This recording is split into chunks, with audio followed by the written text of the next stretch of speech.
Okay, starting a new clip from here. And of course, having started a clip here, we're probably right near the end of the card, and it's going to run out just when we get up there or something like that. But yeah, this gets quite slippery once the water gets here and starts coming through. It slicks basically, and you know, that should be a nice, interesting screenshot.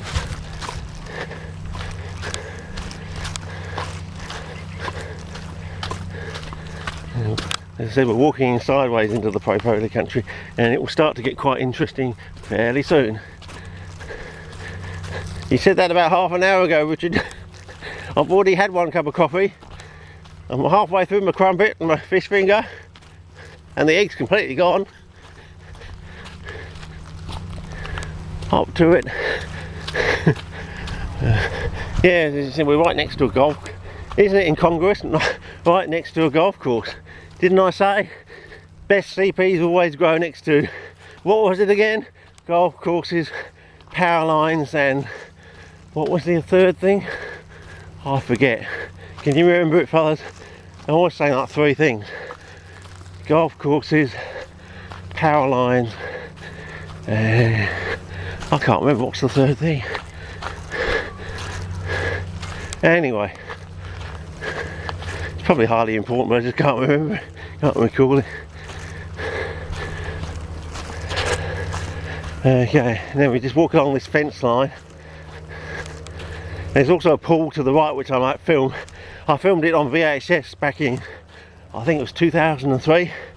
It had potential, you know, putting some jemmy down, but that was before we discovered Minkara. And we're thinking, oh, do we really want to put mountain bowl out here? It's a bit far. And now with Minkara just down the road there, that's a really good candidate for this pool, because it's the local one. Goes, you know, barely 2 or less than 2 kilometres away, I reckon.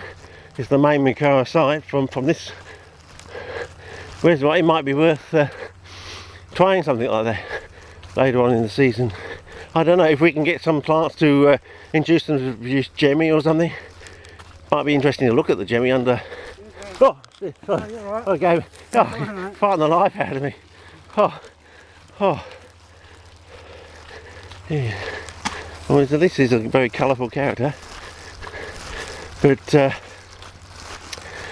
there we go, gas bagging away, and some total stranger comes up, all dressed resplendent in fluorescent yellow, lime, turquoise, lime, and electric blue and lime green. So, but yeah, this is this great big dam, and I reckon along the edge there, and especially over the back end of there, there was a way in before.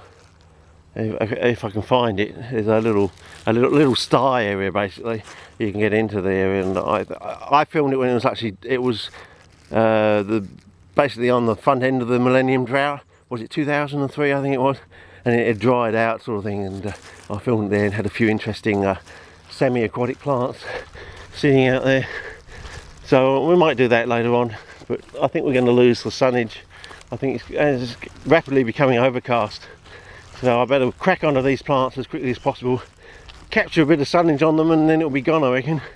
If that, oh, I can feel the temperature dropping. I reckon it's just dropped 5 degrees. Amazing. Can't believe that. Either that because it's hanging on from this morning, because it was 12 degrees overnight, by the way.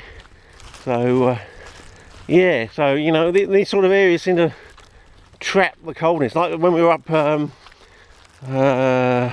there's nothing like pizza for breakfast in the morning, that one up there. I was talking about the coolness. I just walked in like barely less than 200 metres, and suddenly you felt this like wall of coolness coming across you. And yet, you know, it was fairly early in the morning, and so these areas seem to like trap the overnight coolness, I would say.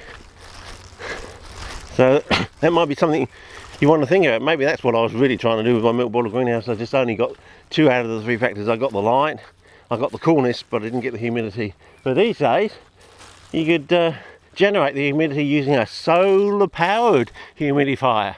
I mean, we're in bloody Australia. We should be the solar capital of the bloody world. Oi, Mr. Abbott, pull your finger out your arse. Yeah.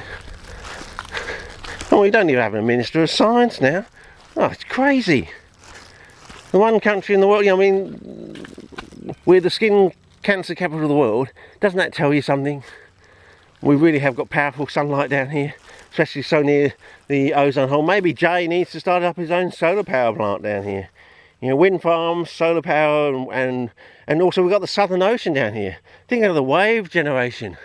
You know, waves actually go at night time, you know. They're always going on about, you know, what about at night time? Well, there's people on the other side of the world who are in sun at that time. That's one point. Two, we now have these new super duper capacitors, and they reckon they could actually store the energy of a lightning bolt in them now. You know, a whole bank of these things, they could actually store the energy. And one lightning bolt can run your city for a year, basically. Most average cities, a single lightning bolt could run it for a whole year. And up in the Northern Territory, they get like 8,000 lightning strikes per night during the, you know, the build up to the wet sort of thing, the dumping down of the wet. So, you know, we won't be lost for energy if we just pull our finger out, you know. You know, a few less donuts, you know, a few less stogies from Joe Hockey, you know, maybe they've got to give it. See, that's the irony. They said everyone's got to tighten their belt, but you know, they've just frozen their salary. They haven't actually sacrificed any of their salary, they've just frozen it, you know. So they really haven't given up anything. They've just maintained what they have. And I think the Australian people, you know, the public has just had enough of that. I'm saying, well, you know, you're saying one thing, but you're doing another yourself. I mean, that basically makes you a hypocrite. And the way things are going, I can imagine a mini French Revolution. You know, small guillotines on the lawns of Parliament House, their heads going up on spikes. Because when 5,000 people come for you, mate, there's nothing the police can do about it. I can assure you that. And the police will probably say, well, it's the will of the people. They'll just stand idly by and they'll maintain order rather than actually go and save you. So, you know, your asses might actually be on the line somewhere towards the end of winter, towards Christmas, because I think we really do want, you've talked the country down for 3 years, you've lied to the nation. We want a good Christmas this year. It's been on the end of a millennium drought that's actually gone on. Well, looks like it's going to be going on. Oh, there it is. There it is, a little bugger. Been going on for, well, 16 years now. And I think we've just had enough. And what about the National Party? What are they going to think about losing the CSIRO? Anyway, I think we need to take the path back up there. There is a bit of a way in there, but I need to start a new clip, I think. We'll start to rant again. I don't think I'll be happy until Christmas when, you know, the abbot is dead, long live the abbot. I mean, if that happens, I'm definitely going to festoon the whole side of the roadside of the house in balloons. And the last time I did that was when the Crows had the second premiership. Unfortunately, they didn't get a third. I think they wimped out, actually. I got the impression they took a dive, if I'm being totally honest. I mean, it was really good. They were on a sort of roll, and I reckon, and now with all this match fixing we're coming out in soccer and other things, you know, you never know. Oh, this bloody thing. It's gone back to my toes, little bastard.